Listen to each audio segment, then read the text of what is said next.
Իրավունքը գրում է, չնայած ընդհանուր ոգևորվածությանը եւ Նիկոլի մեծ գրառումներին, բայց նա, ինչպես վստահեցնում է ՔՊ-ից լավատեղյակ աղբյուրը, այնքան էլ ոգևորված չէ վաղարշապատի ընտրությունների արդյունքներից։ Ճիշտ է, իշխանությունը վերցրին, բայց թվաբանությունը նրան հույսեր չի ներշնչում։ Այսինքն մոտ 70,000 գրանցված ընտրողներից նա ստացել է ընդամենը 15,000-ի ձայնը, 20%-ից մի փոքր ավելի։ Լավ, ենթադրենք գրանցված ընտրողների թիվն ուռճացված է, ռեալ կա մի 50,000, էլի 15,000-ը որակ չէ։ Հաշվի առնելով նաև, որ ստիպված էին կիրառել եղած ողջ ռեսուրսը, անգամ այլ մարզերից էին ՔՊ-ականներին բերել օգնության։ Բայց չէ, որ ազգային ժողովի ընտրություններում այդ ռեսուրսը պետք է ողջ երկրով մեկ բաժանել։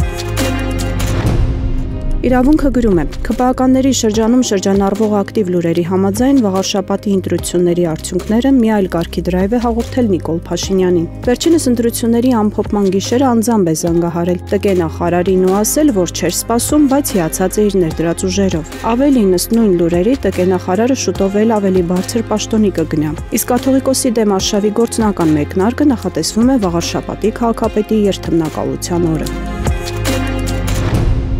Հրապարակը գրում է, ազգային ժողովի Հայաստան խմբակցությունը Հայաստանում քաղբանտարկյալների եւ նրանց իրավունքների վերականգնման մասին հայտարարության նախագիծ է շրջանառության մեջ դրել։ Արձանագրել են Հայաստանում ժողովրդավարության հետընթաց, որի բաղկացուցիչ մասն են կազմում խոսքի, խղճի, հավաքների ազատությունների կոպիտ ոտնահարումները, ԶԼՄ-ների հանդեպ ճնշումները, շինծու քրեական գործերը, քաղաքական այլ հայացքներ ունեցող գործիչների նկատմամբ, ընտրովի արդարադատությունը, կոռուպցիայի ահագնացող մակարդակը։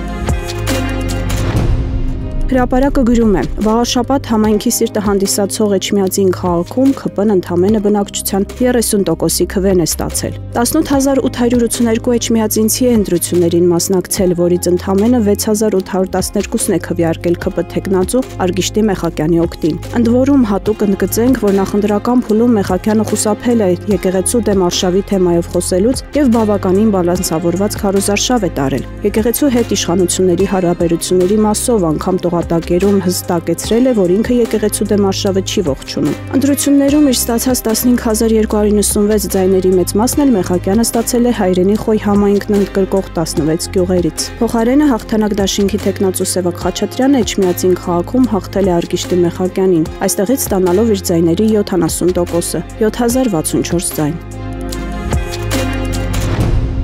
Հրապարակը գրում է, Ղազախական ցորենի շուրջ բարձրացած աղմուկից հետո Նիկոլ Փաշինյանը փորձեց ձեռքերը լվանալ թեմայից, հայտարարելով, որ ցորենն իրենք չեն բերում, այլ մասնավոր ընկերություն։ Հայտնի է, որ բերողը Սամվել Ալեքսանյանի ընկերությունն է, որը Ղազախստանից անորակ 4-րդ կարգի ցորեն է ներկրել։ Ներկրող ընկերության պատասխանատուներից մեկից թերթը պարզել է, որ կառավարությունն ուղղակի պարտադրել է իր PR-ի համար Ղազախստանից ներկրում իրականացնել։ Թերթին վստահեցրել են, որ ներկրված 15 տոննա ցորենն այլուր չի դարձել, թե պետէկոնոմիկայի նախարար Գևորգ Պապոյանը հայտարարել էր, թե ով գիտի, քանիսը պետք արդեն կերել այդ այլուրից թխված հացը։ Թերթը հետաքրքրվել է, ինչ են արել ղազախական ցորենը։ Աղբյուրն ասել է, մի մասն օղու արտադրության մեջ են կիրառել, մի մասը որպես անասնակեր։ Իդեպ ճանապարհը բացելու այս PR-ի պատճառով Ռուսաստանը բարձրացրել է իր ցորենի գինը, որի հետևանքները քաղաքացիները գուցե շուտով զգան իրենց մաշկի վրա։